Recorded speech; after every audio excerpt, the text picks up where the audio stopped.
The wine had been thrown, not spilled. Victoria Jordan watched the arc of it, deliberate, theatrical, before it splashed across marble she'd polished 3 hours ago. The woman in sapphire laughed first. Then the table joined her. Then the room. Victoria's hands wanted to shake.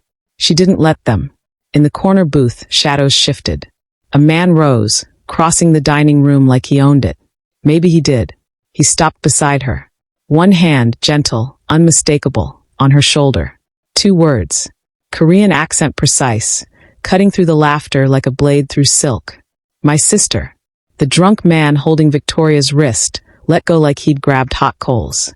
The woman in sapphire stopped laughing. The entire room held its breath. Seojan's eyes swept the space with the kind of calm that preceded violence. Anyone else want to touch my family? Silence. The real kind. Victoria Jordan's day started at 4:47 a.m., 13 minutes before her alarm. She never needed it anymore. The body remembers patterns even when the mind wants rest. The apartment was small. Studio, technically, though calling it that felt generous. Kitchenette against one wall, mattress against another. Bathroom you could touch all 4 walls from the center. Rent was $800 a month. She made $950 working 6 nights a week at the Aurelia. The math was simple. The living was hard. She dressed in the dark. Gray uniform, secondhand but clean. Hair pulled back tight. No jewelry except a small silver locket she never took off. Inside was a photograph so faded the faces were almost ghosts. Almost. The subway at 5:30 a.m. carried the city's invisible people. Night shift nurses. Early morning stalkers. Janitors. Women like Victoria who kept the world clean, so beautiful people could pretend dirt didn't exist. She counted stops. 11 from her station to the Aurelia's back entrance. 11 opportunities to practice being still while the city shook and rattled around her. People assumed silence meant empty. Victoria's head was never empty. She noticed everything. The teenager across from her with yesterday's makeup still on. Late night or early escape. Victoria couldn't tell but recognized the exhaustion either way. The businessman with coffee shakes in his hands, checking his phone every 40 seconds. The older woman who got on at the same stop every morning and never looked up from her rosary. Victoria wanted to tell her the prayers looked peaceful. Wanted to ask if they helped. Wanted to say anything at all. Her throat held the words like a locked box. The key had been lost 8 years ago in a basement that still visited her dreams. The Aurelia's service entrance opened with a key card and a code. 6 digits she'd memorized her first day. Inside smelled like industrial cleaner and yesterday's luxury. Truffle oil, expensive wine, desperation masked as exclusivity. The locker room was empty. She preferred it that way. Changed into work shoes with rubber soles that didn't squeak on marble. Collected her supplies. Mop, bucket, cart with cleaning solutions organized exactly how she needed them. Control the small things. Let the big things break around you. The dining room at 6 a.m. was different than at service. Quiet. Honest. Just tables and chairs and floors that showed every footprint. No pretense. No performance. Victoria worked section by section. Methodical. Each table wiped down, each chair checked, each piece of silver inspected for water spots the night crew missed. Other staff filtered in around 7. Sous chefs. Prep cooks. The day manager who barely looked at her. To them she was furniture that moved. Useful. Forgettable. She'd learned not to mind. Invisible meant safe. Silent meant beneath notice. Except some people noticed anyway. Marcus, the line cook with kind eyes, always nodded when he passed. Didn't try to talk, didn't pity her, just acknowledged she existed. Small mercy. She returned the nod. The head server, Christine, left her coffee sometimes. Never said anything, just set it on Victoria's cart and walked away. Victoria didn't drink it. Couldn't risk the bathroom urgency mid-shift. But she appreciated the thought. Kept the cup until it went cold, then poured it out. Evidence someone saw her as human. By 9 a.m. the Aurelia transformed. Flowers arrived, arrangements taller than Victoria, obscenely expensive, destined to die in a week. Linens were changed to brighter whites. The lighting shifted from honest fluorescence to soft amber that forgave every flaw. Victoria finished the dining room and moved to the restrooms. Marble and gold fixtures. Soap that cost more per bottle than her weekly groceries. She refilled dispensers, checked stalls, polished mirrors until they were invisible. In one mirror, she caught her own reflection. 26 years old. Looked older. Tired eyes. Careful expression. The face of someone who'd learned not to expect much. She touched the locket through her uniform. Still there. Still real. Somewhere in this city was a person who remembered her voice. Who knew her name before the world decided she didn't need one. She'd stopped looking years ago. Hope was expensive. Survival was practical. Victoria moved to the next restroom. The next task, the next hour. The Aurelia would open at 11. Beautiful people would arrive. She would stay invisible. It was safer that way. Table 5 was always trouble. Victoria noticed it first when the reservations sheet went up at 10:30. The hostess, Rebecca, had gone pale reading it. Whispered something to the manager. The manager, Gregory, 6 years at the Aurelia, unflappable, actually stepped back. One name on the list. Park. No first name. No party size. No special requests. Just Park, 8 p.m., table 5. The corner booth. Shadowed. Private. Reserved for people who needed discretion more than visibility. Staff moved differently after that. Quieter. Sharper. The kind of fear that made people competent. Gregory pulled Marcus aside, spoke in low tones. Marcus nodded, face carefully neutral. Victoria kept working. Fear was their problem. She had floors to finish. But she felt it too. The weight of a name that changed air pressure. 8 p.m. arrived exactly on time. So did he. Victoria was wiping down the bar area when the front door opened. She didn't look up immediately. Wasn't her business who came or went, but the silence made her pause. The entire front staff had frozen. He was tall, 6 feet, maybe more.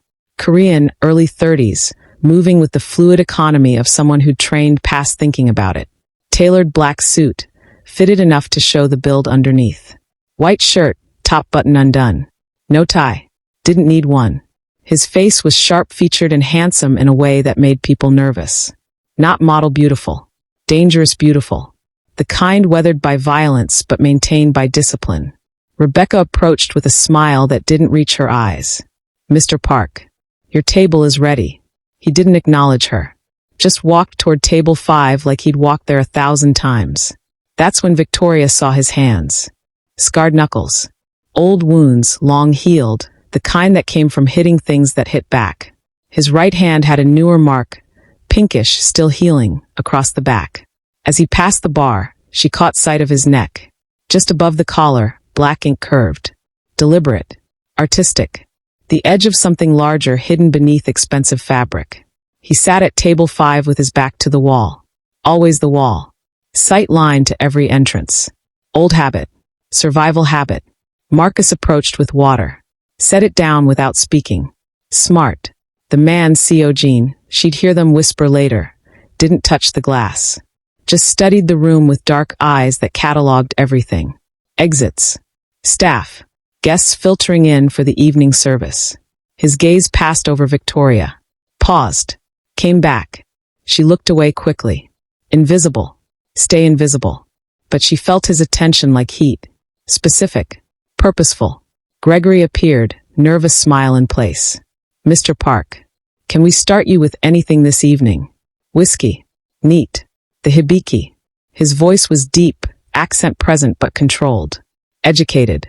Someone who'd learned English in good schools, but hadn't forgotten where he came from. Of course. And for dinner. I'll wait. It wasn't a dismissal.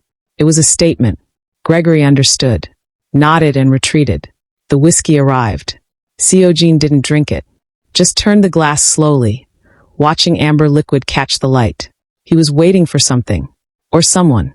Victoria returned to her cart, to her work, to the safety of tasks that didn't require eye contact. But she tracked him peripherally. Couldn't help it. He occupied space differently than other guests. They filled the Aurelia with noise and performance.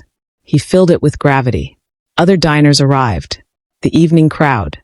Wealth in designer clothes, beauty maintained by expensive procedures, voices loud with the confidence money bought. They laughed. ordered, performed their rituals of status. Seojin sat motionless, watching, waiting. Around 9:15, Victoria noticed his stillness change quality. Not relaxed, focused. Predator recognizing prey. His eyes had fixed on something across the room.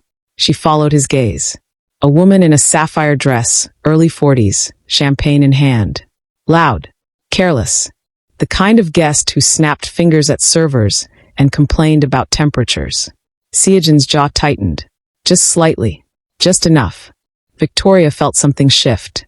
The room's temperature. Its safety. She collected her supplies and moved toward the back. Old instinct. When predators focused, prey disappeared. But she couldn't stop watching table 5. Couldn't stop watching him.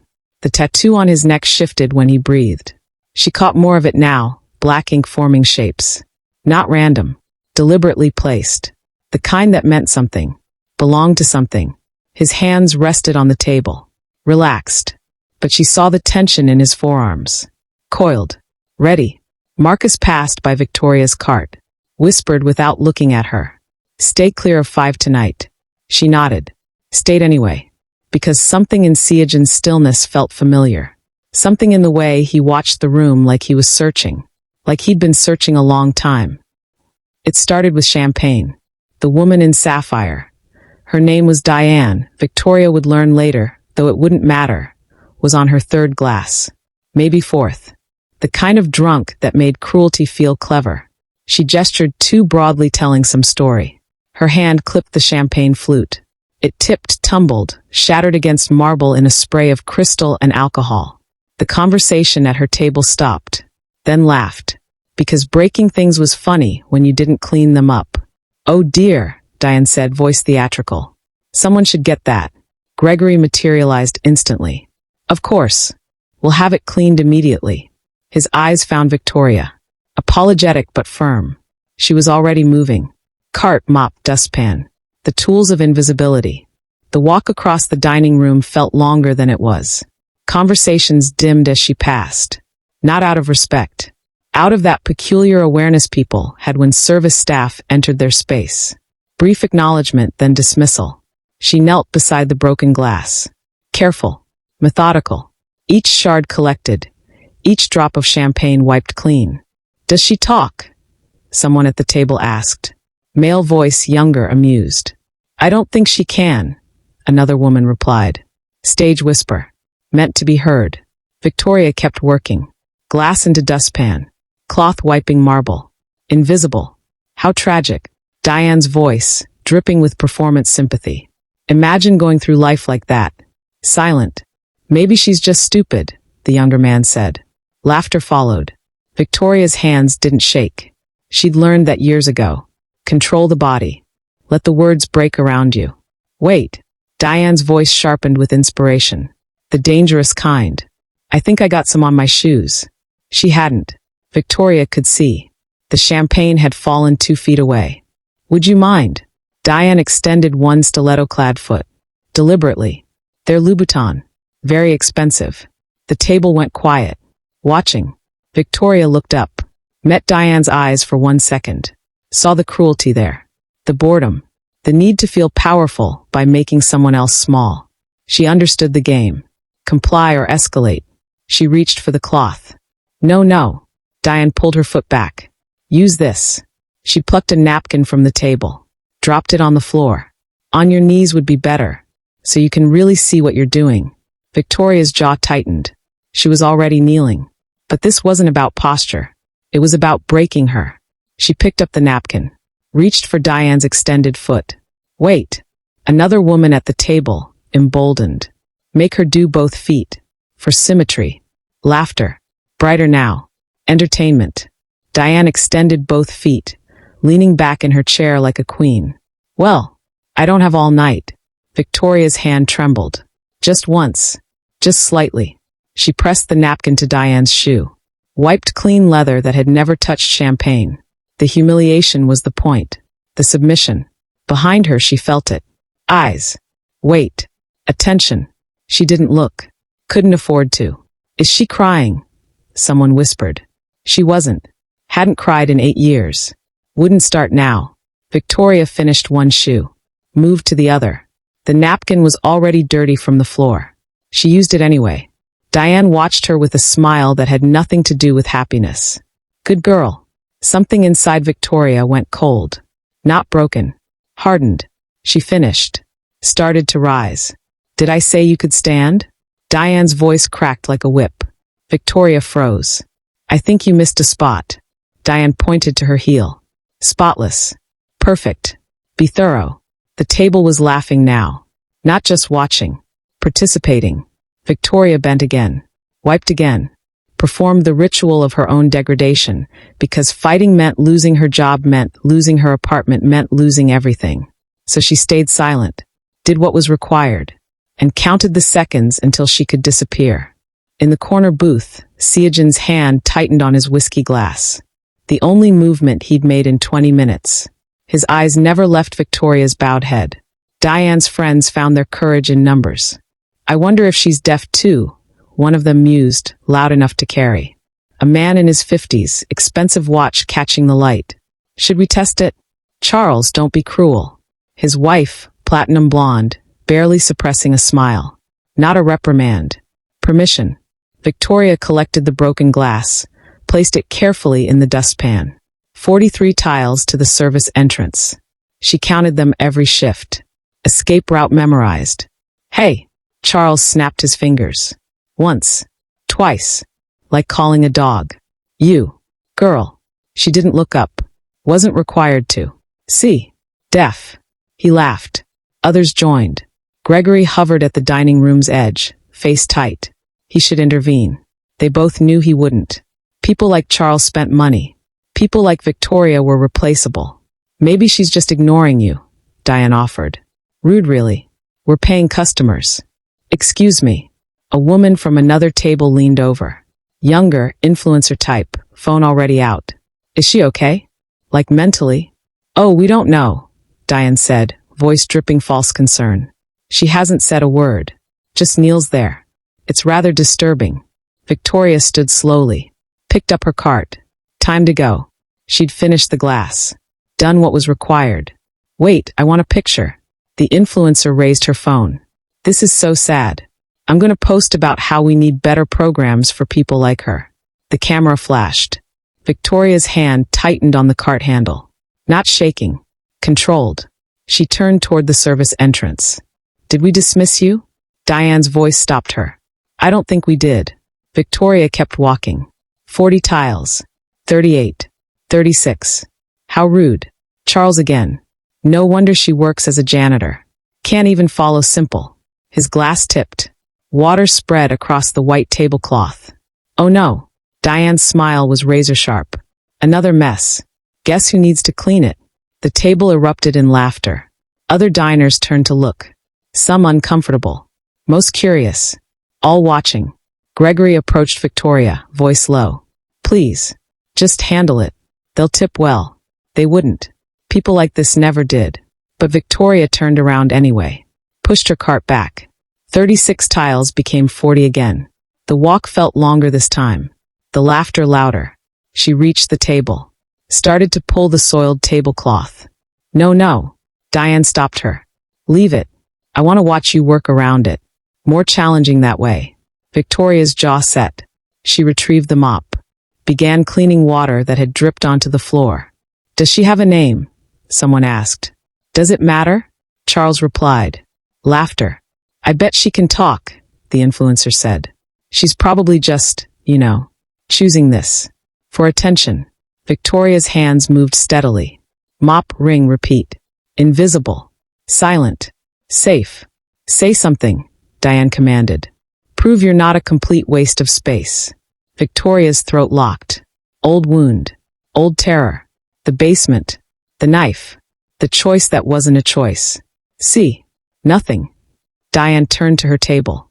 Probably on drugs. You know how these people are. The words landed like punches. Victoria absorbed them. Had practice. But something was different tonight. The room's temperature. The quality of silence between laughs. In the corner, Seojin had gone perfectly still.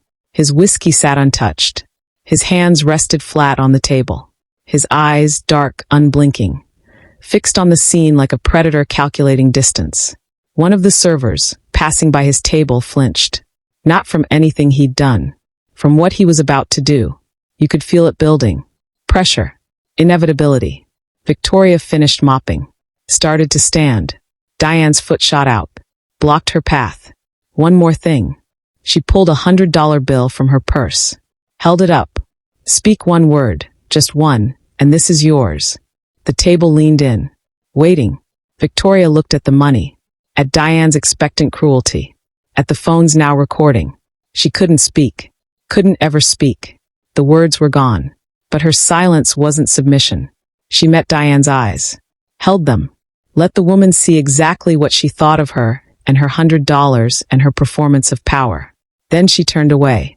The laughter exploded. Louder now. Vicious. Broken, Diane announced. Completely broken. And that's when the room changed. Most of you have scrolled past people like Victoria. We all have. Seen someone struggling and looked away because it was easier, safer, less complicated. This story continues because 1,847 people decided looking away wasn't enough anymore.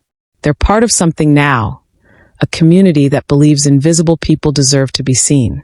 Chapter 5 drops in 3 days. Your call whether you're there when it does. Seojin stood. The movement was quiet, economical. Just a man rising from a chair. But the room felt it like a seismic shift. Conversation stuttered. Died. The laughter at Diane's table faltered, confused by the sudden silence spreading like a cold front. He didn't rush. Didn't need to.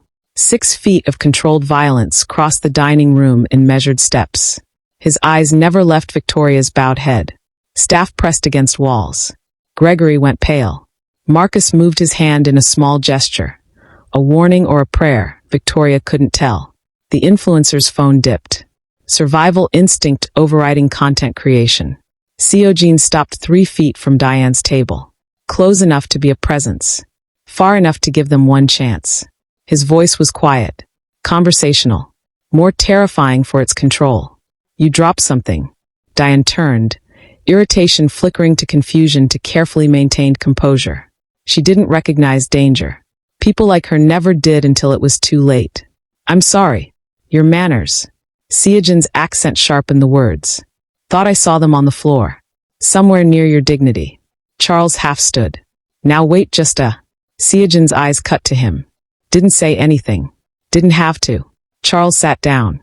Who do you think you are? Diane's voice tried for indignant. Came out uncertain. Seojin ignored her. Turned to Victoria instead. She was still kneeling, frozen by the sudden attention, by the impossible familiarity of his face this close. Something about his eyes.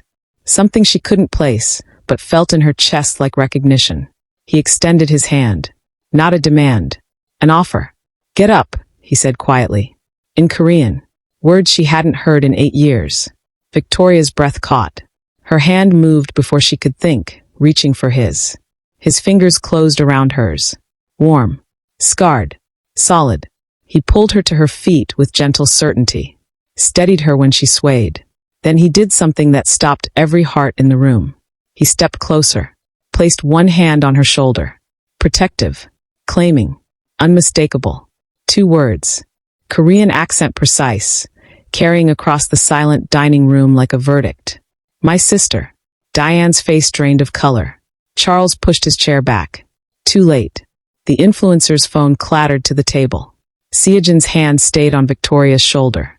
His eyes swept the room, landing on each person who'd laughed. Recording them. Remembering. Her name, he continued, voice still quiet, still conversational, is Victoria Jordan. She is 26 years old. She has been missing from my family for 8 years. He paused. Let that sink in. And every single one of you just made a very serious mistake. The room held its breath. Victoria stood trembling under his hand, not from fear, but from the impossible reality of this moment. His face, older now, hardened by years she hadn't witnessed, but unmistakable. Seojin, her brother, the one she thought had died in the fire that destroyed their family. He looked down at her. His expression softened just slightly. Just for her. I've been looking for you, he said in Korean. I've never stopped looking. Her eyes filled. She couldn't speak. Couldn't tell him she'd looked too, until looking hurt worse than forgetting. But he understood anyway. His hand tightened on her shoulder. Then he turned back to Diane's table. The softness vanished. You're going to apologize, he said. All of you. On your knees. The way you made her kneel. You can't. Diane started. Seojin pulled his phone out. Tapped once. Put it to his ear. It's me, he said. I'm at the Aurelia. Table 5. I need you to make some calls. He paused, listening. No. Not that kind. The legal kind. Harassment. Assault. Filming without consent. I'm sure we can find something that sticks. He ended the call. Looked at Diane. My attorney is very good. Very expensive. Very bored. He'd love a case like this. Charles found his voice. This is insane. We didn't do anything. You humiliated a disabled woman in public. Coerced her.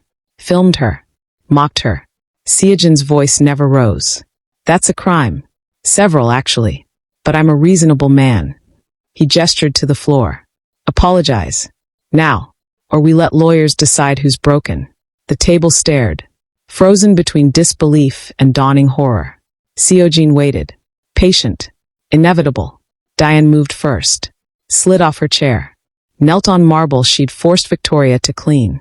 I'm sorry, she whispered. To her, Seojin corrected. Not to me. Diane turned to Victoria. Tears streaking her makeup. I'm sorry. I'm so sorry. One by one they knelt. Charles. The platinum blonde. The influencer. All of them. Apologizing to the woman they'd tried to break. Victoria watched. Silent. Vindicated. Seojin's hand never left her shoulder. When the last apology faded, he spoke again. Now leave. Don't come back. If I hear you've spoken about this, about her, to anyone, we revisit the legal option. They scrambled. Gathered purses, phones, dignity in tatters. Fled the Aurelia like criminals. The room stayed silent. Seojin turned to Gregory, who looked ready to faint. She doesn't work here anymore, Seojin said. Final paycheck. Tonight. With severance. Of course, Mr. Park. And Gregory? Seojin's voice dropped. You let this happen. Remember that. Then he looked down at Victoria. His sister. Found after years of searching. Let's go home, he said softly in Korean. You're safe now. I promise. Victoria's hand found the locket at her throat. Opened it with trembling fingers. Inside, the faded photograph showed 2 children. A boy and a girl. Smiling. Together. She showed it to him. Seojin's expression cracked. Just for a moment. Just enough. He pulled her into his arms. She collapsed into them. And for the first time in 8 years, Victoria Jordan made a sound. Not words. Not yet. But something close to relief. Something like coming home. Seojin's hand remained on Victoria's shoulder, anchoring her to solid ground after years adrift. The dining room crystallized into a tableau of frozen horror. Silverware suspended, champagne bubbles rising in slow motion, mouths agape. His voice cut through again, sharper now, each syllable a verdict. Victoria Jordan. My sister. The name landed like a grenade. Jordan. The family erased 8 years ago, their empire carved up by rivals who thought they'd killed every heir. Lydia's phone slipped from manicured fingers, clattering against marble. The banker at table 3 went ashen, suddenly remembering whispered legends. The Jordan siblings separated in fire, one rising through Seoul's underworld with a reputation for surgical brutality. The janitor wasn't just protected. She was royalty in a kingdom built on fear and blood. Victoria's knees buckled. Seojin caught her effortlessly, pulling her upright with the tenderness reserved for shattered things. She searched his face, older now, harder, but those eyes, God. Those eyes were the same ones that promised her safety in the orphanage dark before they were torn to different coasts. Her hand rose trembling to his cheek, tracing the scar along his jaw. New. Earned hunting her. Appa, she mouthed, voiceless but seen. Brother. His composure cracked. Just a hairline fracture. A shimmer in his eyes quickly blinked away. He pressed his forehead to hers, a gesture from childhood, and the room ceased to exist. I searched every corner of this country, he whispered in Korean, words meant only for her. Every shelter, every hospital, every grave. You're alive. You're here. Around them, Aurelia's elite began calculating exits. Waiters backed into kitchen shadows. Maria crossed herself, whispering prayers. The socialite in sapphire, Lydia Voss, heiress who demanded shoe-licking, realized with dawning terror that she'd tortured a crime lord's sister for entertainment. Seojin straightened, arms still wrapped protectively around Victoria. His gaze swept the room with the slow deliberation of an executioner reviewing a list. When he spoke, his voice carried the silk over steel that had negotiated ceasefires and ordered disappearances. My sister came here to survive. You made her kneel for your amusement. He paused, letting the words metastasize. I don't forget debts. And I never forgive humiliation of my blood. The temperature dropped another 10 degrees. Someone whimpered. Seojin smiled, not with warmth, but with the promise of accountings to come. Victoria leaned into him. Years of silence finally finding sanctuary. She wasn't powerless. She'd never been. She was simply waiting for the moment the world would be forced to see. The mute janitor was a Jordan, and Jordans didn't beg. They conquered. 8 years dissolved like smoke. Victoria was 18 again, trapped in the back seat of their father's armored sedan, Seoul's rain-slick highways blurring past. Seojin, 24 then, sat beside her reviewing university applications. Harvard, Princeton, choices gilded with their father's pharmaceutical empire money. Legitimate money, their mother insisted, though everyone knew the Jordan's real power flowed through darker channels. You'll visit me in Cambridge, Seojin had said, ruffling her hair. Argue philosophy with pretentious. The first bullet shattered the rear windshield. Their driver's head exploded in red mist. The car swerved wildly as automatic fire raked the doors. Rivals, the Beck Syndicate, finally making their move. Their father roared orders into his phone, but the line was dead. Ambush. Coordinated. Seojin threw himself over Victoria as the sedan smashed through guardrails. Airborne for one terrible heartbeat before gravity reclaimed them. The plunge into the ravine lasted forever. Metal shrieking, glass imploding, her scream tearing her throat raw as fire bloomed from the engine. She screamed until her voice shredded, screamed as flames licked her legs, screamed as Seojin kicked out the window and dragged her into freezing creek water. Run! He'd choked, blood streaming from his temple. Behind them, the wreckage became an inferno. Their parents still inside. Victoria, run! Men emerged from the tree line. Assassins confirming kills. Seojin shoved her toward the underbrush. Hide! Don't come out. I'll find you, I swear. Gunfire. He went down.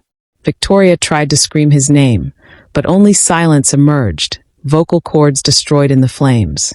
She stumbled backward into darkness, branches clawing her face, watching him dragged away. Presumed dead. Both of them ghosts. She woke in a county hospital, Jane Doe, mute and unidentified. Seojin woke in a Seoul warehouse owned by the Beck family, interrogated for passwords and account numbers. He gave them nothing. They left him for dead in an alley. But Jordans were harder to kill than fire and bullets suggested. He crawled back from hell with a new purpose. Vengeance first, then finding the sister whose scream still echoed in his nightmares. It took 8 years to dismantle the Beck Syndicate piece by piece, absorb their territory, build an empire from ashes. 8 years searching hospital records, Jane Doe's orphanages, until a private investigator's blurry photo.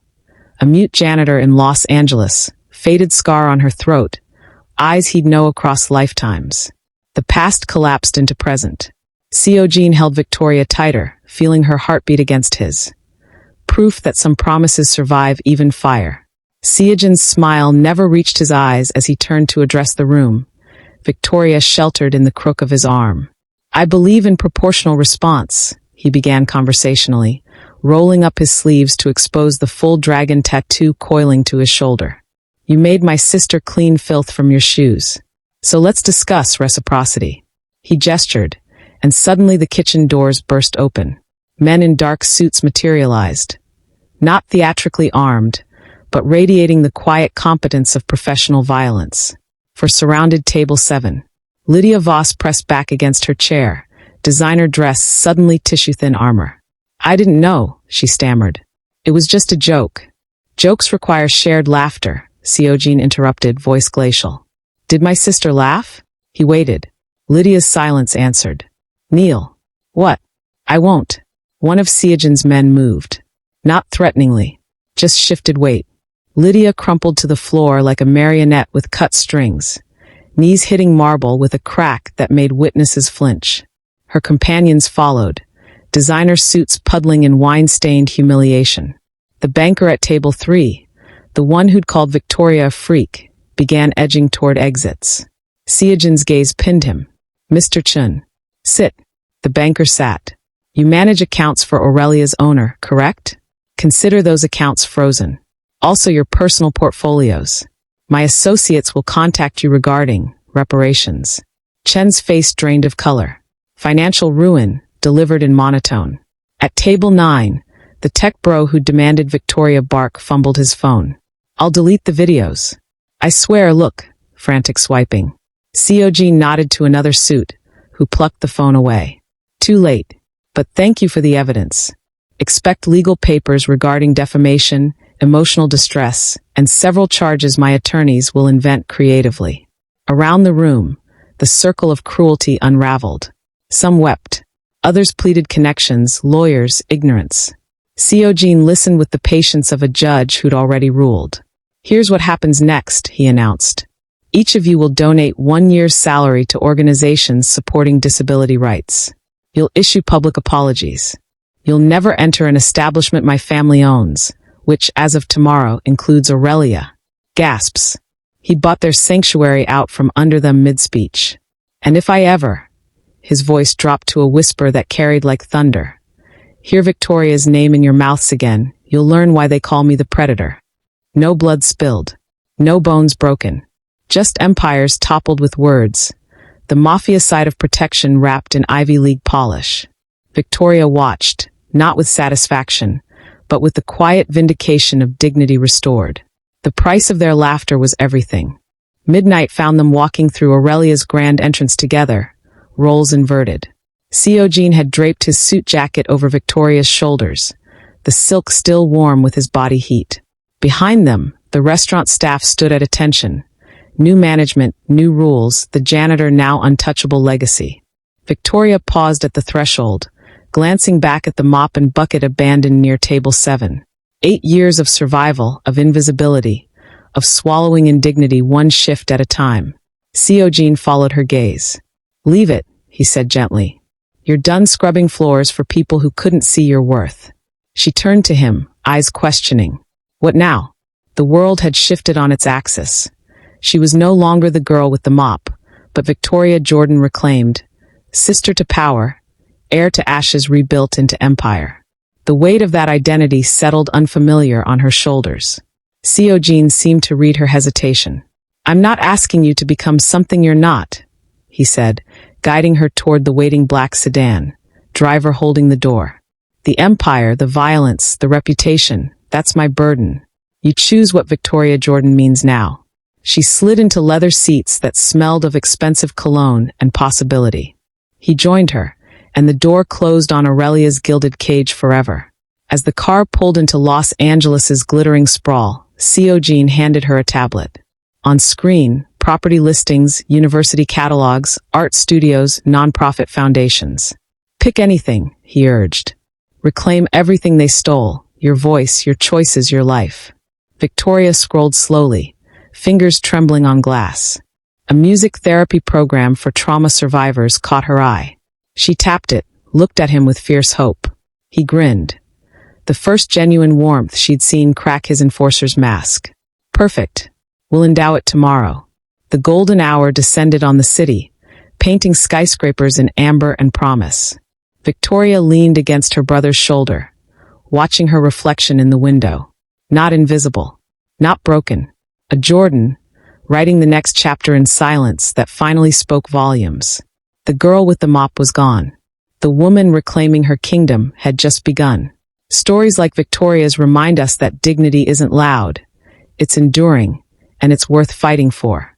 If her journey moved you, Join our community of storytellers who believe every voice, even the silent ones, deserves to be heard. Subscribe and share her story, because some endings are really beginnings, and we write them together. Don't let her stand alone.